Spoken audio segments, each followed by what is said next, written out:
Qala mu'alif rahimallahu ta'ala, sambungan daripada al-haqqu yujri ala asnatil ulama'i.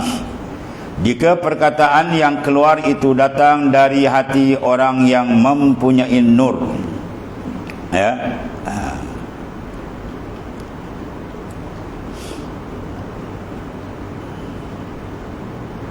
Betul kata Ibnu Atta, kullu kalamin yabruzu wa alaihi kiswatul qalbi alladhi minhu baraz. Setiap kalam yang keluar, dia mempunyai pakaian hati yang keluar daripadanya perkataan tersebut. Maknanya apa? Innal kalamu la fil fuad wa innama ju'ila lisanu 'alal fuadi dalilan. Dalam kitab Nahwu disebut tu, kitab Kawakibud Duriyah, disebut kalam. Innal kalamu la fil fuad, sesungguhnya kalam terhadap kalbi kita. Wa innama ju'ila lisanu 'alal fuadi dalilan, dijadikan maknanya lisan kepada hati sebagai dalil. Mana apa yang dicakap tu kita boleh tengok. Lepas tu kalau kita tengok orang cakap, kita boleh ukur standard pemikiran ni. Ya, dicakap apa kita boleh ukur. Satu cerita yang kelakar. Imam Malik satu ketika dia tengok seorang tu senyap tak cakap. Wah, Imam Malik kata nampak warak ni orang. Kejap lagi dia bercakap, oh bodoh pun. Apa tak cerdik, kata Imam Malik lah, ya. Sebab orang kenal dia, sebab dia bercakap. Bila dia tak cakap senyap, kita pun tak tahu dia. Ya, dia punya taraf pemikiran kita tak tahu. Bila dia bercakap dia barazah, alladhi minhu baraz, keluarlah apa dalam hati dia, kita kenal. Jadi perkataan yang keluar daripada hati yang ada nur, yang doa Rasulullah mintakan, Allahumma ja'al fi qalbi nuran wa fi sam'i nuran wa fi basari nuran amami nur afin sampai habis. Ya Allah, jadikan dalam kalbiku nur, pendengaranku nur, penglihatanku nur, depan, belakang, kiri, kanan, atas bawah semua nur. Mana ada nurul ma'rifah, maka di sini kalau orang yang ada nurul ma'rifah dalam kalbi dia, maka kalam yang keluar tu nur. Pada kalau bercakap, di antara orang yang kalam dia ada nur, dia kalau bercakap dia tidak rasa dari dia. Ya, kalau dia mengajar pun dia tak rasa dia rasa semua gerak daripada Allah Ta'ala. Kalau dia semayang tu, daripada takbiratul ihram sampai salam, yang dirasakan semua afal Tuhan, bukan dia. Dia semayang billah, la bi anfusikum, bukan dengan diri dia. Kalau semayang dengan diri kita dan kita buat ibadat apa saja pun, haji, umrah, zikir, kita rasa kita mahjub, orang tu terhijab dengan Tuhan. Ya, kita mesti nampak semua gerak dari dia. Dalil Quran kata, wallahu khalaqakum wa ma ta'malun. Tuhan yang menjadikan kamu dan perbuatan kamu. Di sinilah cara kita membersihkan kalbi. Bila kita nampak semua dari dia, apa ada kita dan tak ada apa. Kita ni fakir, hina dengan dia. Hanya yang diberi itu semua limpah kasih sayang dia. Maka mewajibkan kita banyak bersyukur kepada Allah. Itu saja. Kalau tak pandang begitu, dia mula rasa dia hebat. Aku alim, aku bijak, aku lebih banyak ibadat. Habis datanglah riak, ujub, semua pun habis semua. Besok akhirat dia tengok mana amal aku kosong. Ya. Jadi perkataan yang keluar datang daripada hati yang mempunyai nur, maka akan keluar perkataan yang mempunyai nur. Ya, kalam dia cantik je. Ya, kalam arif billah, kadang dia cakap dia 3 patah je. Kita ingat sampai ke mati. Ya, contoh mursyid anak dia kata, kau jangan berani-berani nak lupakan Tuhan. Oh, berdensi kat telinga. Ya, engkau jangan buat tak perasan dengan Allah Ta'ala. Oh, dia punya cakap dia 3 patah je. Mengiang kat telinga kita. Sebab dia cakap bil qalbi, dengan hati. Bukan bercakap tunjuk pandai lah. Dia bercakap semata-mata nasihat yang ikhlas di dalam. Dan pada orang yang mendengar ni pun sedap, dengar pum, terlekat. Ya, dan menjadi satu makna benda yang menjadi membimbing diri dia ke arah yang terlebih baik. Dan jika perkataan itu keluar daripada hati yang gelap, hati yang tidak menghadap Allah Subhanahu wa ta'ala, hati yang dibalut dengan nafsu, hati yang lalai, maka dia keluar je dengan kegelapan dunia dia. Maka dia bercakap semua memuji dunia, dunia tak habis-habis. Angkat jawatan, kaya dia, habis itu aja cerita. Ya, cerita yang tak ada apa makna. Maka akan keluar perkataan yang gelap juga tanpa memberikan sebarang kesan pada hati. Dan dia tak ikat kalbi dengan Tuhan, maka cakap dia dipandu dengan nafsu. Ya, cerita dunia aja. Kadang-kadang lebih dahsyat lagi, terkeluar benda pelik-pelik. Nak kaya-kaya apa kira halal haram. Tu benda pelik kalau. Kalau benda pelik tuan yang menggerunkan kita dengar, bahaya cakap. Sebab nur tak ada. Dia cakap dengan zulmatun nafs, kegelapan nafsu. Tu dia. Juga tanpa memberikan sebarang kesan kepada hati, berarti tidak bersih.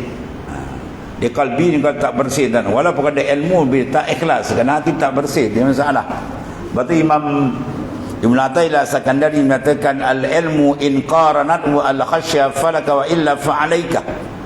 Ilmu agama yang kita belajar ni, ya, ilmu ni, ilmu in qaranat wa al-khasya, jika muqaranah ada menyertai kalbi kita gerun dengan Tuhan, maka memberi manfaat kamu dunia akhirat.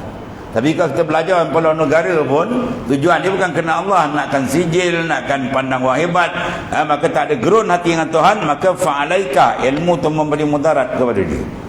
Ya. Sebab saya pernah sekali ceramah tuan-tuan. Dan orang tu pernah jadi menteri, tapi tak sebut dia pula. Saya pernah ceramah dulu.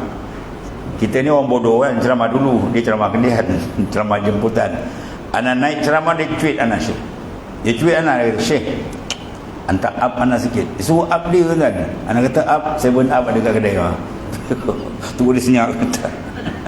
Dia suruh up dia. Itulah. Bila kalbi dia tidak mutawajjihan ila Allah, tak betul menghadap Tuhan, dia keluar benda tu. Walaupun ilmu dia banyak kan. Sebab ilmu yang betul-betul manfaat, yang membawa kita gerun dengan Allah Ta'ala, yang membawa kita makin dekat dengan Allah Ta'ala, yang membawa kita berlazat dengan Tuhan, bukan berlazat dengan nafsu. Ya, kalau pujian orang, sanjungan orang, itu semua nafsu dan glamour apa semua, tak payahlah. Sebab jalan makrifat ke Tuhan, dia lebih minat dia tak terkenal daripada dikenal. Tapi orang tu kalau dia tak nak dikenal, tapi Tuhan nak kenalkan dia lebih terkenal.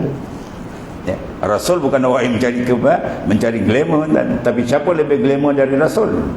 Ya, Rasulullah lah orang yang paling hebat. Sebelum turun ke dunia orang dah kenal. Nama terpampang di syurga dan sehingga Nabi Adam bertawasul dengan baginda sallallahu alaihi wasallam. Fatawassala Adamu min zambihi faqad ihtada man yaqtadi bi abihi. Ya, Nabi Adam sendiri bertawasul dengan kemuliaan, kemegahan baginda Rasulullah sallallahu alaihi wasallam. Kemudian kata tuan pengarang sini, kemudian beliau berkata apa? Siapa kata dan Ibn Athaillah Sakandari, tasbikul anwaru hukamaih aqwalahum fahaisu sarat tanwir wasala ta'biri. Tasbikul anwarul hukama, mana mendahuluilah anwarul hukama, segala nur hukama, mana cahaya-cahaya hukama itu, mana ahli ma'rifah, sentiasa mendahului perkataan mereka. Mana cahaya makrifat mereka terlebih dahulu daripada mereka keluar. Sebab tu bila dia keluar tu, dia rasa semua minallah. Ya, semua dia keluar cantik itu buka pum. Tapi kalau dia rasa daripada diri dia, itu yang gelap. Ya, kalau dia rasa minallah betul, cahaya tu ada, maka masuk terus ke dalam hati dengan cantik. Maka ketika mana jadi nurnya sampailah takbir, ya, kira cantik perkataan dia tadi, betul-betul jatuh auqa bin nafs, jatuh dalam hati kita. Ya. Satu orang ulama dan ketiga Syekh Abdul Qadir Al-Jailani menggantikan tempat duduk. Dia ada kerja sikit, so Syekh Qadir orang tu alim, ya, mengajar, habis sekejap je sekat, Syekh Abdul Qadir Jalani masuk. Syekh Abdul Qadir Jalani masuk, baru bercakap beberapa patah aja, orang sudah jazbah. Ya, tahu jazbah tu kan? Kadang dia menjerit Allah pun meletup. Sebab apa? Dia bercakap tu dengan nur. Dia cakap tu auqa bin nafs, pum, yang melekat. Allah, tu pentingnya pun kan, pentingnya sebaiknya lah, yang sebaiknya taraf orang yang membawa orang tadi, misi dia sampai usul ilallah. Ulama kata kaifa nad'un nasi ilallahi wa nahnu ba'idun min. Macam mana kamu nak bawa orang kepada Allah sedangkan engkau sendiri masih jauh. Ya, kalbi engkau tak betul dengan Tuhan, bila nak suruh orang bawa ke Tuhan macam mana? Macam orang silam lagi apa, ketam ajak anak berjalan dulu, urus itulah. Dia ajak dulu, dia sendiri jalan senyap. Ya, kalau dia tak banyak mengajar, dia tunjuk aja, dia jalan betul, orang boleh ikut. Kata lisanul hal afsah min lisanil maqal.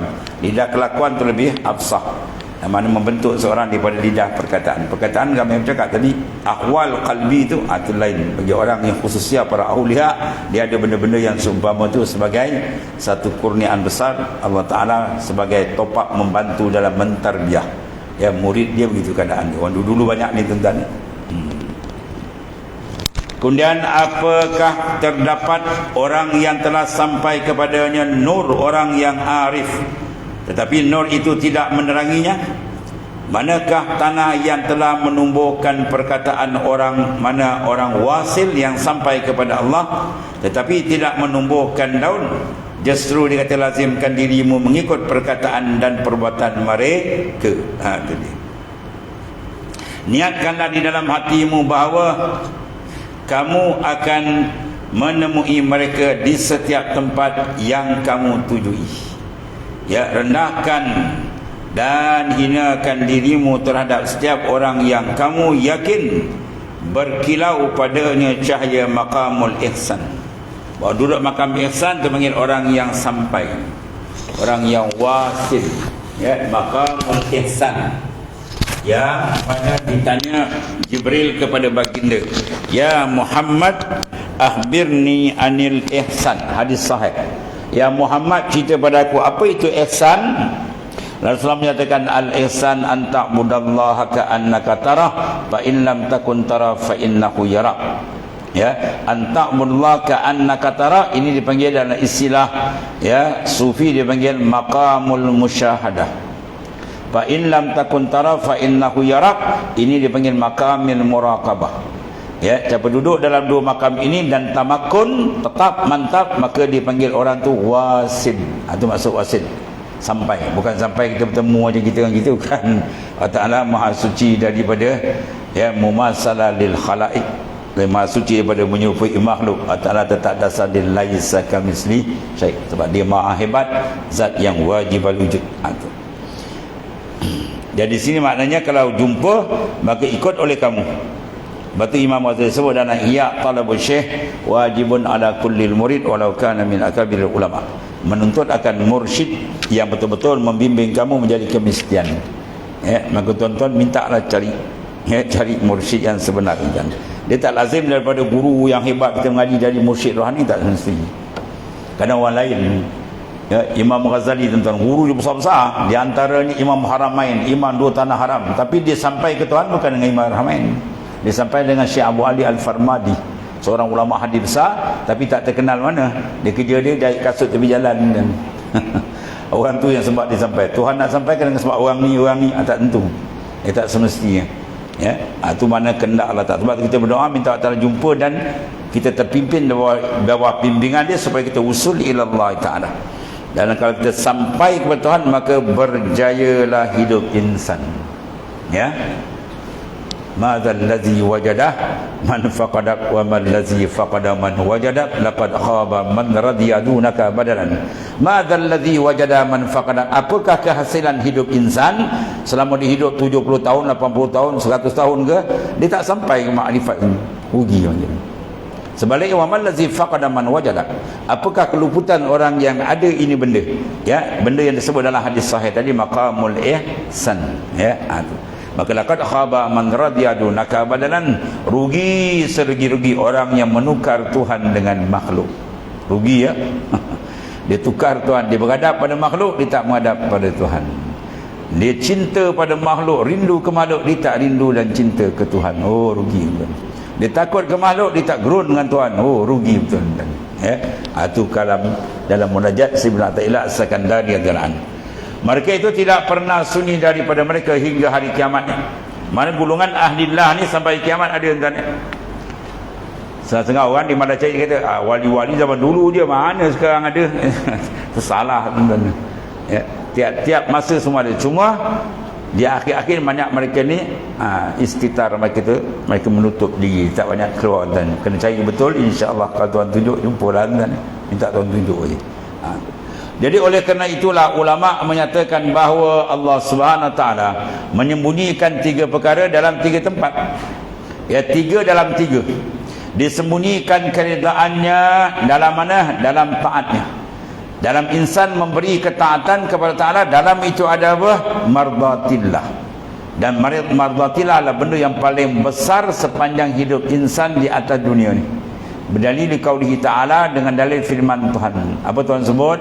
Wa ridwanum minallahi akbar. Redha dari Tuhan itu yang paling besar. Akbar tu, akbar mengisim tafdil, mana yang paling besar, paling berharga, paling tinggi kedudukan ialah mendapat redha Tuhan. Dan di mana diselit? Di dalam taat. Ya, kita buat taat zahir dan batin, dalam tu ada redha Tuhan. Yang kedua diselitkan apa? Jadi maknanya selitkan dalam taat. Maka jangan kamu memandang rendah suatu ketaatan. Walaupun benda tu kecil, walaupun alihkan ranting di tengah jalan, itu taat. Ya, Nabi suruh buat, walaupun alih, tengok ganting ke batu tengah jalan, kita kau alihkan. Niat jangan orang Islam maknanya terkena musibah dan sebagainya. Besar pahala. Itu contoh dia lah. Itu paling kecil maknanya. Dan disembunyikan kemurkaan pula. Lawan reda murka. Di dalam mana? Dalam maksiat. Apa jenis maksiat? Kecil, besar, zahir, batin. Dalam tu ada murka Tuhan.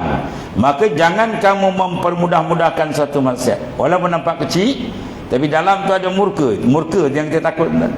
Dan murka Tuhan, macam mana kita nak masuk syurga dalam keadaan dia dapat kemurkaan Allah. Itu maknanya.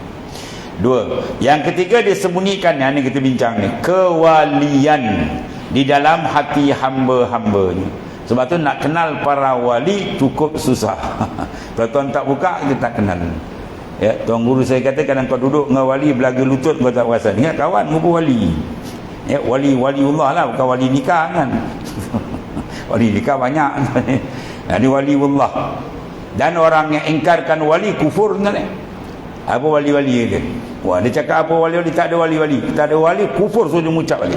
Sebab nas Quran terpampang tu, ala inna awliya Allahi la khaufun alaihim wala hum yahzanun. Ketahuilah awliya, awliya itu jamak, kerana plural daripada ya singular beri, itulah waliyin awliya. Mana segala wali, mana segala kekasih Allah. Sifat dia apa?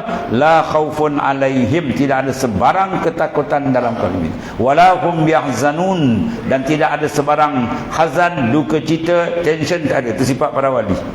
Kalau tanya kenapa para awliya sifat dia tidak ada sebarang ya, sebarang ketakutan, sebarang ya kekerohan dalam kehidupan dia, tension, bearing, tak ada. Sebab apa kan? Sebab dia sudah masuk jannatul muajjalah. Dalam syurga mana ada benda yang membingungkan, benda yang mendukacitakan, benda yang menserabutkan? Tak ada. Kalau ada tu bukan syurga nama dia. Maka syurga ada dua, satu di sana, satu di sini. Ya, di sana maklum, di sini jannatul ma'rifah yang disebut dalam suratul Rahman, wa liman khafa maqama rabbih jannatan. Disediakan bagi orang yang gerun makam kebesaran Tuhannya dua syurga. Sana satu, sini. Jadi bila dia masuk dia dalam jannatul ma'rifah, syurga makrifat, tu Tuhan bagi, Tuhan sebut dengan sifat dia. Tenang kan. Dalam kocik tak ada duit, dia tenang kan. Kita dalam kocik ni tebal ni, pening lagi. Sebab apa? Dia kena satu penyakit. Ya, apa penyakit? Tamak. Dah ada 10,000 nak 20, dah ada 20 nak 100,000, dah 100,000 nak juta. Sampai bila pun dia tak selesai kan. Ya, bagi arif billah yang ada pada dia pun dia rasa tak habis syukur lagi dah. Ketenangan duduk sini. Laisa ghina an kasil arat walakin ghina ilal qalb. Bukanlah kaya itu kaya harta benda, kaya sebenarnya kaya jiwa dia. Ya, jiwa bila kaya dia tak ada banyak apa dia cukup dah. Ya, kalau tak ada kaya jiwa, dia sifat tak ada qanaat, dia tamak. Dia tamak dipanggil al-faqrul hadir. Fakir yang sentiasa menghambat dia. Walaupun dah banyak sentiasa tak cukup, tak cukup, tak cukup. Cukup dia bila tanah masuk kubur. Tanah masuk mulut itu baru diterpanjat. Atau hatta zurtumul maqabir. Sehingga dia ziarah kubur baru diterpanjat. Itu sifat jiwa yang tenang. Itulah jiwa bila menghadap Allah Ta'ala, maka Tuhan berikan kurniaan tersebut. Kemudian baikkanlah kepercayaan dan sangkaan kamu terhadap setiap orang. Ini akhlak, dia nak jaga kita. Jangan sekali-kali ya kita memandang orang tu dengan keadaan yang tak baik. Sebab kewalian tu Tuhan sembunyi di kalbi. Ya, banyak yang kena. Tuan Guru cerita ada ulama besar di Mekah kan, mengajar Masjidil Haram, bukan mengajar masjid kat dekat kita ni, Masjidil Haram aja, bukan calon ulama. Tiba-tiba dia nak pergi mengajar, Allah Ta'ala uji dia. Dia nampak seorang macam orang Qatrani, orang hitam tu berkubang kan. Terlintas hati dia, ish, orang ni apa, orang gila. Terlintas sikit itu dia. Sampai Masjid Haram dibuka kitab tak boleh baca. Jam, dia tengok kitab tak boleh baca. Siap, orang nak murid ramai kan. Akhirnya jumpa seorang wali kata, kau ni ada silap dengan waliullah aja. Kau buat zikir banyak, sembahyang baca Quran, kau hadiah dia. Dia pun hadiah, elok 3 ipum tu buka hadiah tu. Tu. Ya. Itu makna apa? Kadang-kadang orang macam ni kita tak kenal. Kita ingat orang biasa rupanya orang yang dekat dengan Allah Subhanahu Wa Taala. Jadi oleh kerana itu dikatakan baikkan kepercayaan dan sangkaan. Mana kita tengok orang tu, kita rasa kalau orang lebih tua, kita rasa dia lebih baik daripada kita. Mungkin dia amal lebih banyak. Budak-budak, mungkin budak lebih baik dari kita. Kalau dia mati, dia ada syurga. Kita belum tahu lagi. Mana kita memandang orang lebih baik. Jangan sekali kita pandang kita baik daripada orang, itu masalah besar. Dia akan datang sifat takabur, ujub, riak dan seumpamanya. Nah, kamu akan menemui pintu yang menyampaikan kepada Allah Ta'ala yang tunggal, yang menjadi tumpuan makhluk untuk memohon hajat. Ya, itulah yang tidak beranak. Allah Ta'ala tempat tumpuan makhluk untuk kita menempuh hajat, yang tidak beranak, yang tidak diperanakkan, yang tidak ada siapa pun yang setara. Ini suatu ikhlas punya makna kan. Apabila kamu telah mendapati perbendaharaan ini, maka tercapailah maqamul ihsan dalam hadis sahih itu, dan hilanglah dari hatimu segala akwan, segala gantungan kepada makhluk, maka bersihlah tauhid yang sebenar kita dengan Allah Ta'ala. Summa qal wallahu a'lam. Bismillahirrahmanirrahim. Alhamdulillahirabbil alamin. Wassalatu wassalamu ala sayyidina Maulana Muhammad. Alhamdulillah.